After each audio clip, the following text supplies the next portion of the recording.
تنور یکی از این چیزهای اساسی منطقه ما است که مثلا هر یک شخص در خانه‌اش داشتنش لازم است. حتی بعضی هستن که نون نمیپزن ولی همچون یک چیزی ملی در خانه‌شون مثلا این چیز رو میسازن. تنور آشتان برای خانه مردمی تاجیک یک چیزی مهم میباشد که مثلا میسازن نانی خانگی با دیگر طعمی دیگر رو داره، طعمی با لذت خود را دارد. پیشتر فقط من با پدرم چکیدن لای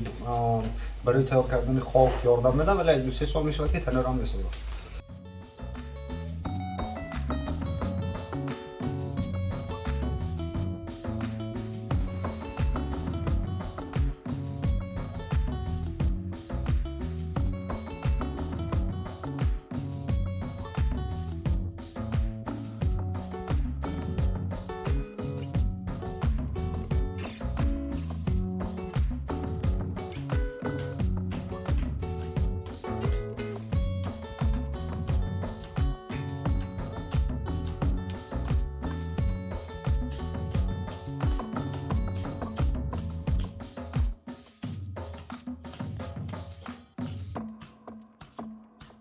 من کسب پدرم به خاطر انتخاب کردم که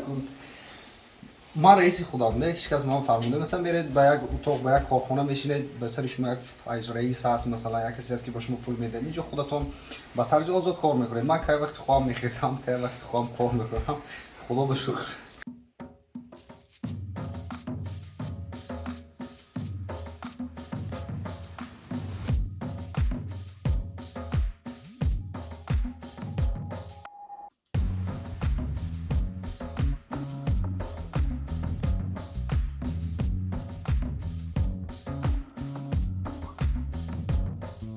بیگانو گرفتیم بعضی بیگانو شد که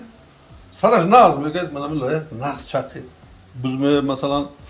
نترسیده انزید میگه خا مثلا معاشتون نمود یک هفته نقض کار میکنه 10 روز من رنگ سر میشه بعضش نه تو بعد میبینید لای دل خودتون دی اگر لای دل خودتون این سر نمیبرد اول جالب میشه در کوچه میبینید یک نوود دروتون خنداتیو یک چیز خواهد کند که استا فلان شد یا بگذار که روزگاری هم برای من نمیخوایم